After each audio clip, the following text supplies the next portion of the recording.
Welcome to RKB9 news. భూభారతితో నిర్ణీత గడువులోపు భూ సమస్యలు పరిష్కారం చేసుకోవచ్చునని జిల్లా కలెక్టర్ రాజీవ్ గాంధీ హనుమంతు అన్నారు. నిజామాబాద్ జిల్లా ఎడపల్లి మండల కేంద్రంలో గల రైతు వేదికలో భూభారతి అవగాహన సదస్సు కార్యక్రమాన్ని నిర్వహించారు. కార్యక్రమానికి ముఖ్య అతిథిగా జిల్లా కలెక్టర్ రాజీవ్ గాంధీ హనుమంతు హాజరయ్యారు. సందర్భంగా ఆయన మాట్లాడుతూ నిర్ణీత గడువులోపు భూ సమస్యల పరిష్కారానికి భూభారతి చట్టం దోహదపడుతుందని అన్నారు.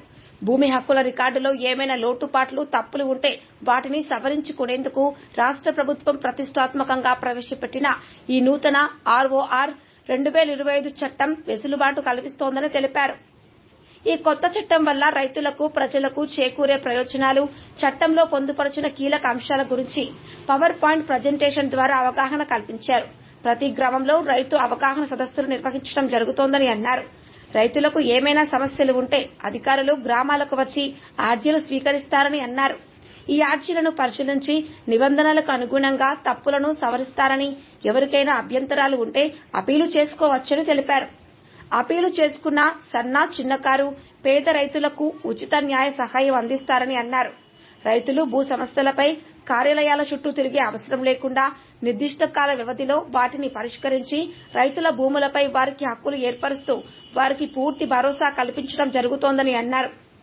భవిష్యత్తులో ఎలాంటి వివాదాలకు ఆస్కారం లేకుండా పొందుపరుస్తారని తెలిపారు. రిజిస్ట్రేషన్, మ్యూటేషన్ చేయడానికి ముందు సర్వే మ్యాప్ రూపొందించి పట్టా పాసు బుక్కులకు జతపరుస్తారని అన్నారు. ఆధార్ తరహాలోనే భూముల వివరాలతో కూడిన భూధార్ నెంబర్ కేటాయిస్తారని తెలిపారు. ఈ చట్టంలో ఇంటి స్థలాలకు, ఆబాది, వ్యవసాయేతర భూములకు కూడా హక్కుల రికార్డు ఉంటుందన్నారు. ఎవరైనా మోసపూరితంగా హక్కుల రికార్డులు తారుమారు చేసి ప్రభుత్వ, భూదాన్, అసైన్, దేవాదాయ, వక్ఫ్ బోర్డు భూములకు పట్టాలు పొందితే అలాంటి పట్టాలను రద్దు చేసే అధికారం భూభారతి ద్వారా అధికారులకు కల్పించారని వివరించారు. తహసీల్దార్, RDOలకు దరఖాస్తులు చేసుకుని సమస్యలు పరిష్కరించుకునేలా భూభారతి వెసులుబాటు కల్పిస్తోందని అన్నారు. ప్రస్తుతం కొత్త ROR చట్టంలో పెండింగ్ దరఖాస్తులను RDOలు పరిశీలించి క్రమబద్దీకరిస్తారని తెలిపారు. అర్హులైన రైతులు ఈ చట్టంపై అవగాహనను పెంపొందించుకుని భూ సమస్యలు ఉంటే గ్రామ సభల్లో అధికారులకు అర్జీలు అందించి పరిష్కరించుకోవాలని ధరణి పోర్టల్ ద్వారా కూడా దరఖాస్తు చేసుకోవచ్చునని కలెక్టర్ సూచించారు. ఈ సదస్సులో సబ్ కలెక్టర్ వికాస్ మహాతో, అదనపు collector Arvind Reddy, agriculture PD Pradeep, tahsildar Dhanwal, స్థానిక అధికారులు, మార్కెట్ కమిటీ సొసైటీల చైర్మన్లు, రైతులు పాల్గొన్నారు.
Thank you.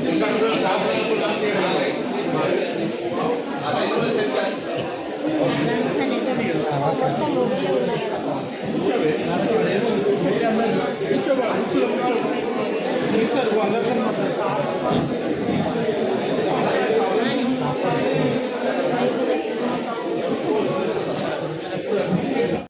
ఈ రికార్డులో ఉన్న వారికి భూ యజమాని హక్కు పత్రం మరియు పట్టేదారు పాస్ పుస్తకం ఇస్తారు. కాబట్టి ఆర్ఓఆర్లో ఎవరి పేరు ఉంటే వారే భూ యజమానిగా పరిగణిస్తారు. కాబట్టి భూమి రిజిస్ట్రేషన్ ఈ ఆధారాలనే జరుగుతుంది. ప్రభుత్వం రైతులకు అందించే ఏ మేరైనా ఈ రికార్డు ప్రకారమే అందజేయబడతాయి. కాబట్టి ఆర్ఓఆర్ రికార్డు అనేది చాలా ఇంపార్టెంట్ రికార్డు. అందుకని చెప్పేసి రైతుల ప్రయోజనార్థం ఈ భూభారత చట్టాన్ని ప్రభుత్వం తీసుకురావడం జరిగింది. మండల కేంద్రంలో నూతన ఆర్ఓఆర్ చట్టం అవగాహన సదస్సుకి విచ్చేసిన ఏసీ రెవెన్యూ గారికి, సర్పంచ్ గారికి, తహసీల్దార్ మరియు ఇతర అధికారులు, ట్యాక్స్ చైర్మన్లు, రైతులు, మహిళలు, మీడియా మిత్రులందరికీ నమస్కారాలు. సో మనకి కొత్త ఆర్ఓఆర్ చట్టం అంటే ఆర్ఓఆర్ అంటే record of rights. So record of rights అంటే ఆ రికార్డులో ఎవరైతే పట్టాదారులు రైతులు ఉంటారో వాళ్ళకి ఏదైతే మనకి భూమి అనేది రికార్డ్ చేయబడి ఉంటుందో సో ఆ ఎక్స్టెంట్ వరకు వాళ్ళకి పట్టా పాస్ పుస్తకాలు ఇవ్వడము, అదేవిధంగా వాళ్ళు ఆ భూమిని కొనుగోలు చేసే అధికారాలు అనేవి ఉంటాయి. సో ఈ నూతన ఆర్ఓఆర్ చట్టంలో మనకి ఎగ్జిస్టింగ్ అంటే ఈ చట్టం రాకముందు ఉన్న ముందు 2020 ఆ యాక్ట్ ఏదైతే ఉందో దానికి ఏమి డిఫరెన్సెస్ ఉన్నాయి, దీనివల్ల రైతులకి ఎటువంటి ప్రయోజనాలు ఉన్నాయి అనేది ఎక్స్ప్లెయిన్ చేయడం గురించి మనకి ప్రతి జిల్లాలో ప్రతి మండలంలో కూడా మండల కేంద్రంలో ఈ కొత్త ఆర్ఓఆర్ చట్టం భూభారతి అవగాహన సదస్సులు ఏర్పాటు చేసుకుంటాము. సో అందులో భాగంగా ఈరోజు మనము ఎడపల్లి మండలంలో కూడా మండల కేంద్రంలో ఈ అవగాహన సదస్సు అనేది ఏర్పాటు చేసుకోవడం జరిగింది. సో మనకి ముఖ్యంగా దీంట్లో ఉన్న ప్రొవిజన్స్ సెక్షన్ 4లో చూసుకుంటే సబ్సెక్షన్ 4 and 5 ఈ రెండు సబ్సెక్షన్లో ఈ రికార్డ్ ఆఫ్ రైట్స్లో సవరణలు అంటే ఏమైనా మార్పులు చేసుకోవాలి అన్నా కూడా మనకి ప్రొవిజన్ ఈ చట్టంలో రూపొందించడం జరిగింది. అంటే మనకి రైతుకి ఉన్న భూమి తక్కువగా నమోదైంది, లేదు మా భూమి టీఓబీలో రికార్డ్ అయింది, మా భూమి స్వభావం తప్పుగా పడింది, లేదు మాకు మిస్సింగ్ ఎక్స్టెంట్ అంటే మాకు ఉన్న భూమి రికార్డ్ ఆఫ్ రైట్స్లో ఎంటర్ కాలేదు అనేది ఏవైనా సమస్యలు ఉన్నా ఆ సవరణలు చేసుకోవడానికి కొత్త చట్టంలో సెక్షన్ 4లో సబ్సెక్షన్ 4 and 5లో అవకాశం కల్పించారు. మనకి పాత చట్టంలో ఆ సవరణలకి అవకాశము చట్ట ప్రకారంగా ఉండేది కాదు.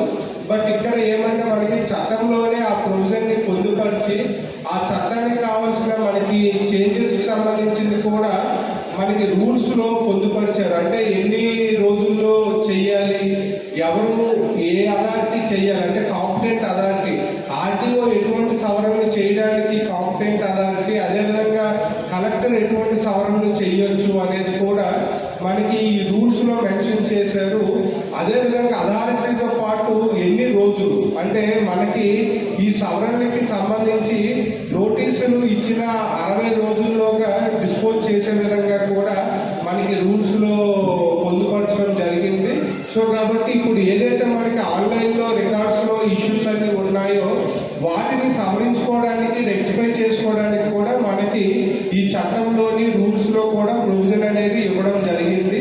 సో మనకి అందులో భాగంగా ఆల్రెడీ మన రాష్ట్రంలో ఒక 4 మండలాల్లో అంటే 4 జిల్లాల్లోని ఈచ్ డిస్ట్రిక్ట్లో ఒక మండలంలో పైలట్ బేసిస్ మీద మనకి రైతు సదస్సులు ప్రతి గ్రామంలో కండక్ట్ చేస్తూ ఉన్నారు.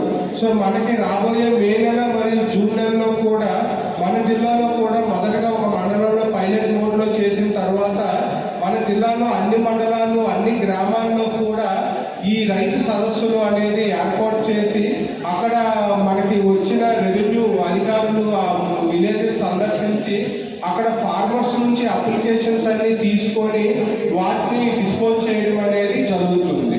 సో ఇది మనకి ఎగ్జిస్టింగ్ ఏదైతే మనకి రికార్డ్ ఆఫ్ రైట్స్లో టెంపరీగా వచ్చిన డేటా అనేది మనం సవరించుకోవడానికి మార్పులు చేసుకోవడానికి అవకాశం కల్పించారు.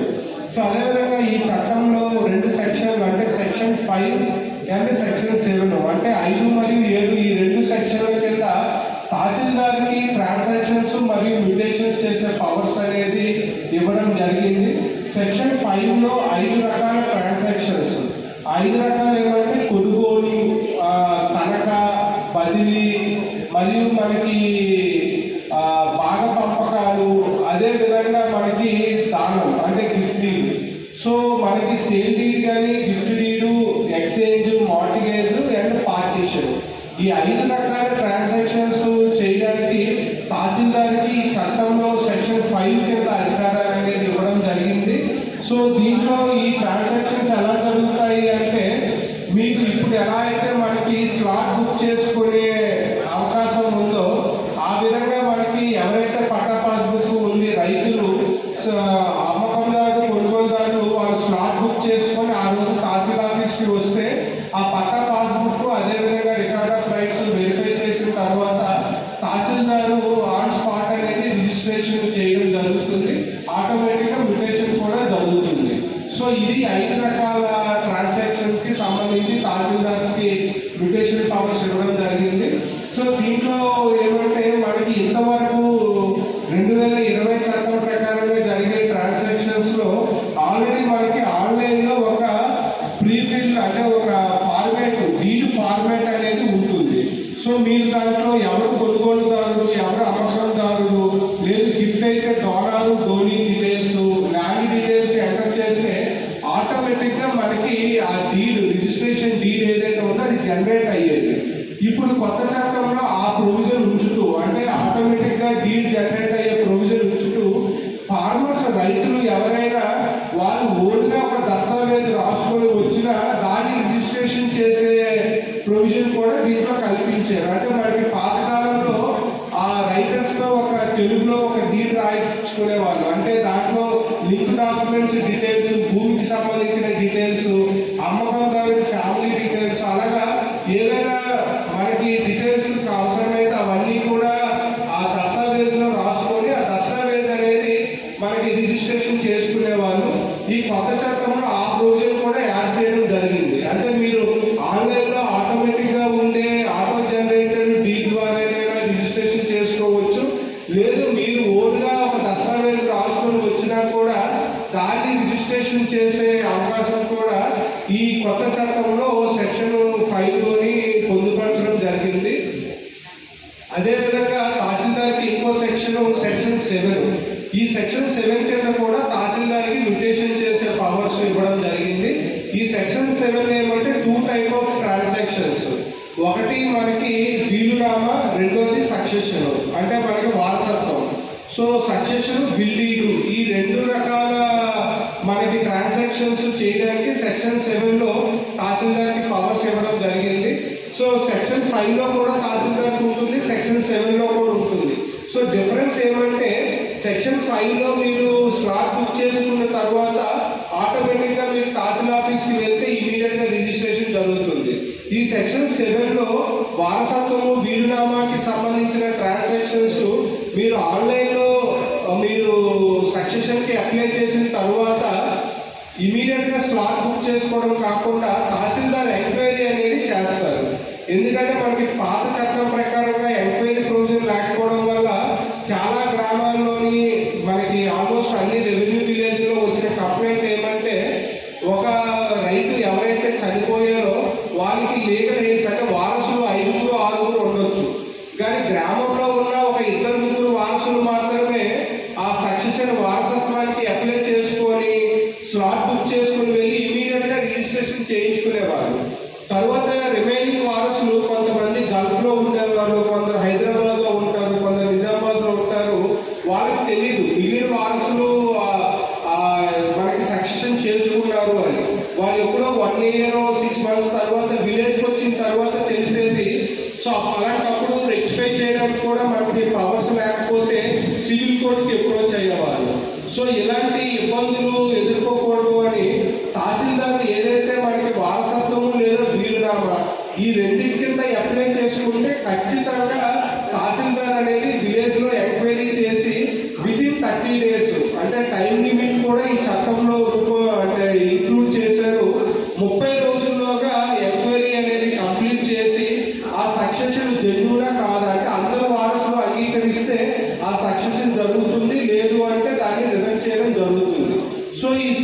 5 మరియు 7 ఈ 2 సెక్షన్ల కింద చేసిన తహసీల్దార్ చేసిన మ్యూటేషన్స్ లో కూడా ఎవరైనా అంటే మాకు అన్యాయం జరిగింది, లేదు మాకు కొన్ని గ్రీవెన్సెస్ ఉన్నాయి, సో మా ల్యాండ్ వేరే వాళ్ళకి అమ్మడం జరిగింది, ఎటువంటి ఇబ్బందులు ఉన్నా కూడా ఈ 2 అంచెల అపీల్ వ్యవస్థ అనేది ఈ కొత్త చట్టంలో రూపొందించడం జరిగింది. సో 2 అంచెల అపీల్ వ్యవస్థ అంటే తహసీల్దార్ లెవెల్లో మ్యూటేషన్ జరిగిన 60 రోజుల్లోగా ఫస్ట్ అపీల్ అనేది ఆర్టీఓ లెవెల్లో ఆ రైతు అపీల్ చేసుకోవచ్చు. ఆర్టీఓ దగ్గర డిస్పోజ్ అయ్యింది, స్టిల్ నాకు న్యాయం జరగలేదు అనుకుంటే కలెక్టర్ దగ్గర ఆర్టీఓ జడ్జిమెంట్ ఇచ్చిన 30 చేసుకోవచ్చు. సో ఫస్ట్ అపీల్ ఆర్టీఓ లెవెల్లో ఉంటుంది. సో ఇవి తహసీల్దార్ లెవెల్లో జరిగే మ్యూటేషన్స్. అదేవిధంగా ఆర్టీఓ లెవెల్లో కూడా 2 సెక్షన్లు అంటే సెక్షన్ 6 మరియు 8 6 and 8 ఈ 2 సెక్షన్ల కింద కూడా 6లో పొందుపరచడం జరిగింది. దీంట్లో ఈ 2020లో వచ్చిన సాదా పరిణామ అప్లికేషన్స్ కూడా ఈ చట్టంలో వచ్చినట్లుగానే పరిగణించబడతాయి. ఆ డేట్స్ చేయడం జరిగింది. సో మనకి సాదా పరిణామాల క్రమబద్ధీకరణ చేసే సబ్ కలెక్టర్ ఆర్టీఓ అనేది వాటిని డిస్పోజ్ చేస్తారు ఆర్టీఓ. సో కాబట్టి సెక్షన్ 6 కింద ఈ సాదా పరిణామాల క్రమబద్ధీకరణ ప్రొవిజన్ అనేది నూతనంగా ఈ చట్టంలో వచ్చింది. సెక్షన్ 8 కింద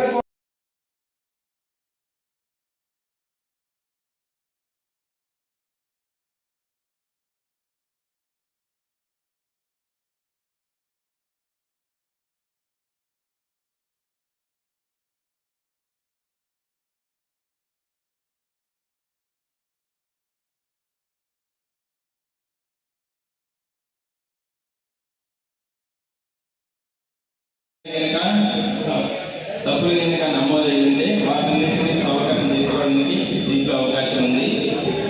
మీరు ఈ చట్టం వచ్చిన తర్వాత సంవత్సరం లోపుగా ఏదైనా దరఖాస్తు చేసుకున్నట్లయితే వాటిని అదేవిధంగా రిజిస్ట్రేషన్ మ్యూటేషన్ చేయడానికి భూముల సర్వే మ్యాప్ తయారీ. అయితే ఇందులో ముఖ్యమైన అంశం ఏంటంటే భూ మ్యాప్ తయారీ. ఏదైనా రిజిస్ట్రేషన్ చేయడానికి కానీ ఏదైనా మ్యూటేషన్ చేయడానికి కానీ ముందు భూ మ్యాప్ కంపల్సరీ. కాబట్టి సర్వేయర్ ఏదైనా లైసెన్స్ సర్వేయర్ ఉంటారు, వాళ్ళతో కూడా మీరు భూ మ్యాప్ తీయించుకొని ఆ మ్యాప్ ఆ పట్టణేషన్ కానీ వస్తే కనుక రిజిస్ట్రేషన్ జరిగిన పక్షంలో మ్యూటేషన్ జరిగిన పక్షంలో ఆ పాస్బుక్ కూడా ఆ మ్యాప్ జత చేయడం జరుగుతుంది. కాబట్టి ఏ మార్పు జరగాలన్నా ఏ రిజిస్ట్రేషన్ జరగాలన్నా కూడా ఈ చట్టంలో భూ మ్యాప్ కంపల్సరీ. అదేవిధంగా పెండింగ్ సాదా పరిణామ దరఖాస్తుల పరిష్కారం. ఏదైనా కూడా నిర్ణయితమైన రుసుము అంటే రిజిస్ట్రేషన్ ఫీజు కానీ స్టాంపు డ్యూటీ కానీ కట్టకుండా మామూలుగా పేపర్ మీద రాసుకుంటే అది వ్యాలిడ్ ట్రాన్సాక్షన్ కాదు. అయితే అదేవిధంగా అంతకుముందు రైతులు చాలామంది పేపర్ల మీద రాసుకునేవాళ్ళు, దాన్ని మనం అమలు చేయకపోయాడు. అంతకుముందు గతంలో కూడా చాలాసార్లు అవకాశాలు ఇచ్చారు, కానీ అటువంటి అవకాశాలను కూడా వినియోగించగలదు. కానీ ధరణిలో మనకి అటువంటి అవకాశం లేదు. అయితే ఇప్పుడు ప్రభుత్వం తెచ్చిన భూపాలన చట్టంలో ఈ సాదా పరిణామాలని క్రమబద్ధీకరించుకునే అవకాశం ఉంది. ఆర్టీఓ గారు వాటిని జాగ్రత్తగా విచారించి వాటి మీద చర్య తీసుకుంటారు. వాటి తగిన సర్టిఫికెట్ వాళ్ళకి కనుక హక్కులు ఉన్నాయనుకుంటే వాళ్ళకి ఆ సర్టిఫికెట్ ఇష్యూ చేస్తారు. తర్వాత వారసత్వంగా వచ్చిన భూములకు మ్యూటేషన్ చేసే ముందు నిర్ణీత కాలంలో విచారణ. అదేవిధంగా వారసత్వంగా వచ్చిన భూములు ఉన్నాయి, వాటిని ఇప్పుడు 30 రోజులు అంతకుముందు ఏంటంటే తహసీల్దార్ దగ్గర కానీ ఆర్టీఓ గారి దగ్గర కానీ కలెక్టర్ దగ్గర కానీ ఎన్ని రోజులు ఉన్నా కానీ ఏ విధమైన కాల పరిమితి అనేది లేదు. కానీ ఈసారి వరకు ఒక కాల పరిమితి ఇచ్చారు. తహసీల్దార్ గారు ఎన్ని రోజులైనా ఉంచుకోవాలని అవకాశం లేదు. అట్లా ఆ విధంగా ఇప్పుడు 30 రోజుల్లో కనుక ఆ దరఖాస్తును పరిష్కరించకపోతే ఆ వారసత్వంలో కూర్చున్న భూములు చేయకపోతే ఆటోమేటిక్గా అవి మ్యూటేషన్ అవుతాయి. కాబట్టి ఈసారి అనేది కొంత కాలపరిమితి అనేది ఉంది. కాబట్టి ఆ కాలపరిమితిలో చేయకపోతే కనుక ఆటోమేటిక్గా మ్యూటేషన్ జరుగుతాయి. భూమి హక్కులు ఏ విధంగా సంక్రమించినా మ్యూటేషన్ చేసి రికార్డుల్లో నమోదు చేయడం జరుగుతుంది. అదేవిధంగా పాస్ పుస్తకాల్లో భూమి పటం, భూ సమస్యల పరిష్కారానికి నిర్మించడం వ్యవస్థ. మీరు కొన్ని వారసత్వంలో వచ్చిన భూములు కానీ రిజిస్ట్రేషన్కి సంబంధించినవి కానీ ఎవరైనా మీరు తహసీల్దార్కి అప్లై చేసుకున్నట్టుంటే